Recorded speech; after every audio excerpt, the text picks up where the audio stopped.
Ryan Reynolds was frustrated with the corporate executives who dragged their feet in the production of Deadpool. You must have been quite pissed off that, you couldn't make that decision for yourselves. Yes, exactly. We tried, but the fans got it made. So there's a great story, too, that this is totally fan-driven in every way. I guess people who don't know, they'll be thinking, why wouldn't the studio want to make this movie? It's a superhero movie. Everyone loves that. And it is a superhero movie, and it's got all those things. Yeah. What was the meeting like when you're discussing with Disney the jokes about Disney?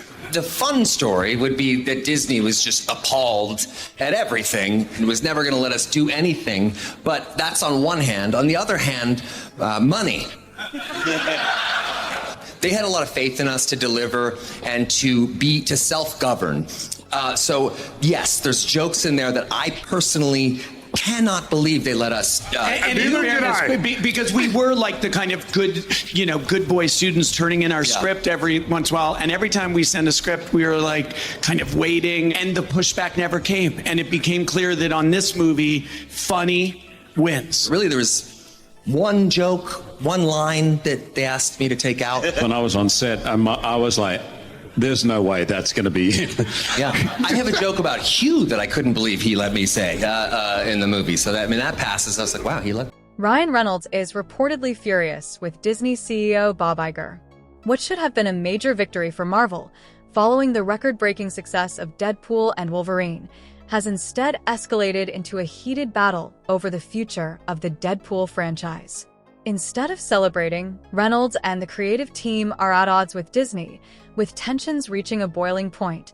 So much so that Reynolds is allegedly considering walking away from Marvel entirely. The summer blockbuster has officially surpassed $1 billion at the box office, ultimately soaring past $1.3 billion. This makes it one of the most successful Marvel films outside of the core Avengers franchise. More than just a financial triumph, Deadpool and Wolverine proved that R-rated, edgy superhero films have a massive audience. Fans loved it, critics praised it, and the film's success reinforced the creative vision of Reynolds, director Shawn Levy, and the entire team behind the project. Ryan Reynolds and the Deadpool creative team have emerged as major power players in the Hollywood superhero landscape. As the driving force behind Deadpool's success, Reynolds saw the film's record-breaking performance as a golden opportunity. He believed Disney would reinvest the profits into expanding the Deadpool universe, introducing more X-Men characters, setting the stage for highly anticipated crossovers, and giving fans what they had been eagerly demanding. However, Disney executives had a different vision. Instead of using the $1.3 billion windfall to grow the Deadpool franchise, approximately 45% of that revenue, around $600 million, was reportedly allocated to diversity, equity, and inclusion (DEI) initiatives. While Reynolds and his team didn't object to DEI itself, they were concerned about Disney's track record. Many of the studio's DEI-driven projects have struggled, with critics arguing that they sometimes prioritize messaging over storytelling. Major examples include the live-action The Little Mermaid remake, which faced backlash and struggled to break even, and Marvel's Eternals, a star-studded yet underwhelming box office performer. Given this trend, Reynolds and his team grew uneasy, fearing that Deadpool's success was being used to fund projects that didn't align with their audience's expectations, potentially jeopardizing the future of the Deadpool franchise. How much did you actually write? I wrote on every Deadpool movie. I'm not going to... Right, it's okay. I know you can't spell, so it's hard to write when you can't spell. Well, I mean, pictures go a long way. Simple grunts. And, also just talking. Wouldn't it be cool if we, do that kind of stuff, right? Yeah. But he actually, I can tell you, he really did write this with Sean and the other writers, and he's an incredible, incredible writer. Well,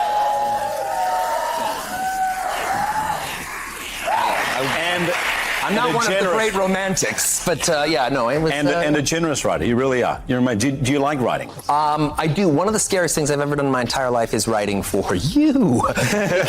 Wolverine, you got a legacy there that is one of the most iconic legacies in all comic book movies. Ryan Reynolds wasn't just the face of Deadpool, he was its heart and soul. Alongside director Shawn Levy and longtime writing partners Rhett Reese and Paul Wernick, Reynolds helped craft Deadpool into a brand that was irreverent, edgy, and unapologetically unique. However, Disney's push to soften Deadpool's tone with more inclusive messaging led to immediate conflict. The Big Four, Reynolds, Levy, Reese, and Wernick, stood their ground against Disney's interference, frequently clashing with CEO Bob Iger and other top executives. Their goal was clear: protect Deadpool's identity.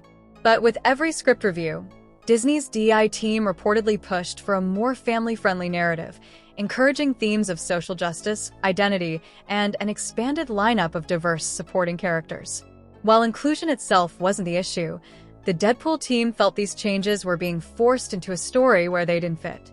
For a character like Deadpool, whose appeal lies in fourth-wall-breaking humor, raunchy satire, and unapologetic irreverence, the push toward a tamer, more conventional superhero story felt like a fundamental misstep, one that could risk alienating the very audience that made Deadpool a box office juggernaut. About Deadpool, it was going to attach to Free Guy, and it was Deadpool interrogating the hunter who had killed Bambi's mom.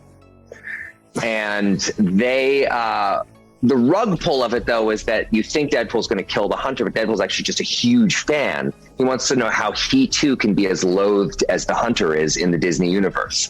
And they just shut that down immediately. Bob Iger's involvement only escalated tensions. Initially, he assured Ryan Reynolds and his team that Deadpool 3's success would pave the way for bigger, bolder Marvel projects. They even discussed the possibility of expanding the Deadpool universe and potentially launching a new R-rated branch within the MCU. But when the time came to allocate funds, Iger's promises fell flat. Reynolds didn't hold back. He publicly called out Disney for failing to honor their commitments. However, Iger dismissed the claims, insisting that no explicit promise was made to reinvest Deadpool's earnings into Marvel. Instead, Disney directed a significant portion of the profits toward live-action remakes and other non-Marvel projects. For Reynolds and the Deadpool team, this wasn't just disappointing, it was a betrayal. Seeing the hard-earned success of Deadpool 3 funneled into projects that had a history of underperforming felt like a slap in the face. It reinforced the growing concern that Disney was more interested in using Deadpool's success as a financial crutch rather than embracing what made it special. Wolverine, if he got the chance to deliver the line. That's bait. Don't take don't you take that. How so? Because you will be a meme, and then Bob Iger will show up at your house. You'll be neutralized by one of the people with blow darts. That's true. So I shouldn't say the Wolverine would say, go f*** yourself. Yes, that's the stuff. Oh, yeah, boy! One 4.5-minute interview ruined all of our careers. Avengers! Go f*** yourself. Yeah. The tension wasn't just between Disney and Ryan Reynolds. Hugh Jackman, who made his highly anticipated return as Wolverine, also felt deceived. He came back under the impression that Deadpool and Wolverine would lay the groundwork for a darker, grittier X-Men universe. But when he saw the film's massive earnings being funneled into projects like the controversial Snow White 2025 remake instead of future X-Men expansions, he was furious.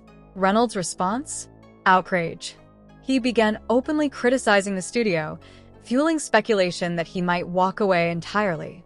Right now, he's set to star in up to 5 upcoming Marvel projects, including a Deadpool vs. Wolverine sequel, major X-Men crossovers, and even a possible role in the Avengers. But he's made his stance clear. If Disney doesn't follow through on their promises and refocus on the Marvel projects they discussed, he's ready to leave. If that happens, it could spell disaster for Disney's entire X-Men reboot. Reynolds has become the face of Deadpool and, by extension, a key player in Marvel's future. Losing him, not to mention the potential fallout with Hugh Jackman, could derail Disney's plans to integrate the X-Men into the MCU and turn a major went into a franchise-killing misstep. Love what you said about wanting to entertain audiences. Critics saying Disney's too woke, but you're just putting out storytelling. We are. Look, I don't really like the term woke because I think it's an umbrella term that I'm not 100% sure I even know what it means, and one could argue that sometimes it's used too liberally.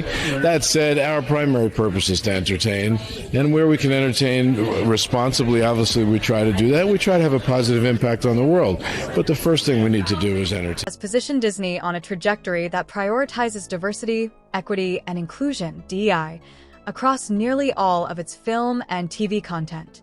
He has gone all in on this initiative, reportedly hiring a high-paid DEI supervisor, rumored to have a 7-figure salary, alongside an entire team dedicated to ensuring that Disney's future projects align with DEI principles. This department has been granted significant influence, extending its reach into all levels of content creation, from scripting and casting decisions to reshaping classic characters and storylines to fit more inclusive narratives. Iger views this approach as essential for Disney's long-term growth, especially in an increasingly diverse world where audiences are demanding more varied representation. However, this strategy has ignited fierce debate.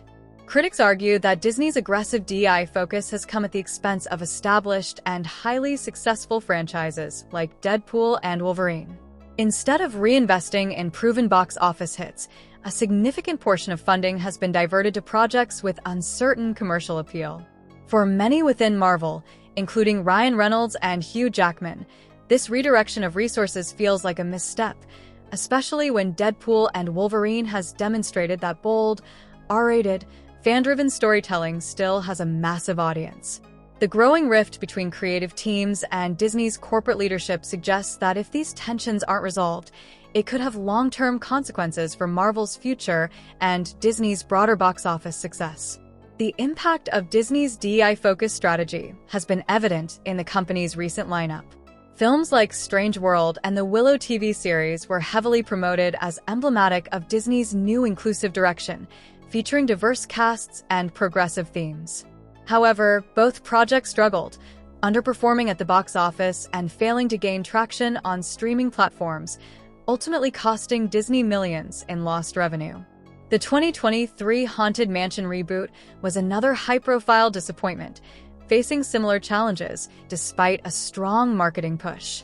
Despite these setbacks, Bob Iger has doubled down, allocating even more resources to DEI initiatives, convinced that this long-term focus will eventually pay off.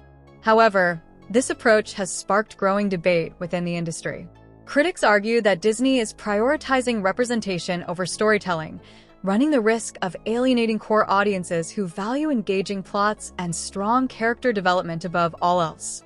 Even within Disney, anonymous insiders have expressed concern that Iger is overestimating the financial viability of these projects. Recent quarterly earnings reports have shown a decline in theatrical revenue despite an increase in DEI-focused releases. Ryan Reynolds, who has supported diverse projects in the past, sees this as a misguided approach, especially when it comes to Deadpool. He has voiced concerns that forcing DEI elements into Deadpool for the sake of corporate messaging would feel inauthentic and out of place. Deadpool's humor and appeal are rooted in pushing boundaries, breaking the fourth wall, and being irreverently politically incorrect. Trying to reshape Deadpool into a mouthpiece for corporate diversity initiatives could strip the franchise of the very qualities that made it a billion-dollar success in the first place. Deadpool was hired to watch over a man and keep him safe. Deadpool took a peek through his apartment window and saw a strange gentleman walk through his front door. I hope it doesn't sound condescending. I'm really proud of them. It adds a whole other color to this kaleidoscopic wheel that is that company. I was surprised that they let us go hard R. And we had about 8 years to get that script right. This one, they gave us about 8 months. So really, it was just more of a holy shit situation. Let's all hands on deck. One of the clearest examples of this growing conflict emerged during script revisions for Deadpool 3. Disney executives reportedly proposed introducing a new sidekick for Deadpool, a younger, more diverse character aimed at appealing to Gen Z audiences. While the idea may have sounded promising on paper, the execution felt forced, with the character coming off more as a token addition than an organic part of the story. Ryan Reynolds and the creative team pushed back against the change, rejecting the idea outright. But the mere fact that Disney was willing to compromise Deadpool's tone for the sake of inclusion sent a clear message. DEI was now a top priority, even if it risked alienating the franchise's core audience. The ongoing battle over creative control has already begun to affect production. Script approval delays, last-minute rewrites, and disagreements over character arcs have created significant friction between the studio and the creative team. But at this point, it's not just about Deadpool. The outcome of this clash could set the precedent for how Disney approaches all of its major franchises moving forward, including Star Wars, Marvel, and Pixar. For Ryan Reynolds, the fight has become bigger than just protecting one character. It's about the future of Marvel Studios as a whole. With many of the original Avengers stepping back and Phase 4 films receiving mixed reviews, he sees Deadpool as a crucial opportunity to rejuvenate the franchise and set a new tone for Marvel's next chapter. His vision is simple: keep Deadpool edgy and true to its roots while using its success to reintroduce the X-Men and build a grittier universe that can coexist alongside the more family-friendly Marvel films. However, Disney's insistence on prioritizing DEI-driven narratives is complicating these plans. Reynolds and his team have pitched several ideas for Deadpool 4 and a potential Deadpool vs. Wolverine spin-off, both of which would explore darker, more mature themes, exactly what longtime fans have been hoping for. But Disney's top brass have countered with suggestions that lean heavily into inclusive storytelling, such as expanding the ensemble cast with diverse characters, incorporating social justice themes, and even softening some of Deadpool's more controversial humor. In response, Reynolds has been rallying support among other key Marvel creatives. He has reportedly been in contact with the teams behind the Blade reboot and Daredevil, Born Again, both of which have faced similar interference from Disney leadership. If they can present a united front, Reynolds believes they can convince Disney to carve out a separate space for mature Marvel content, free from the constraints of the studio's broader DI-driven agenda. But so far, Bob Iger has resisted, fearing that such a move could create a split identity within the Marvel brand. The stakes couldn't be higher. Disney now faces a crossroads where its commitment to DEI is clashing with its need to keep billion-dollar franchises like Marvel profitable. Industry analysts have pointed out that if Iger continues down this path, Disney risks alienating the very fan base that made Marvel a cornerstone of modern pop culture. Ryan Reynolds, for his part, has made his position crystal clear. Either Disney allows Deadpool to remain true to its roots, or he walks. And if that happens, it won't just be a blow to Deadpool. It could derail Disney's entire plan to integrate the X-Men into the MCU. With Hugh Jackman already hinting at his reluctance to continue without Reynolds, Disney could be on the verge of losing two of its biggest stars at a time when the MCU desperately needs fresh energy. If Disney doesn't resolve these internal conflicts soon, it risks not just losing top-tier talent, but also alienating the very fans who turned Deadpool and Wolverine into a billion-dollar success. The next few months will be critical as Disney decides whether to double down on its DEI-driven agenda or make concessions to keep the Marvel powerhouse intact.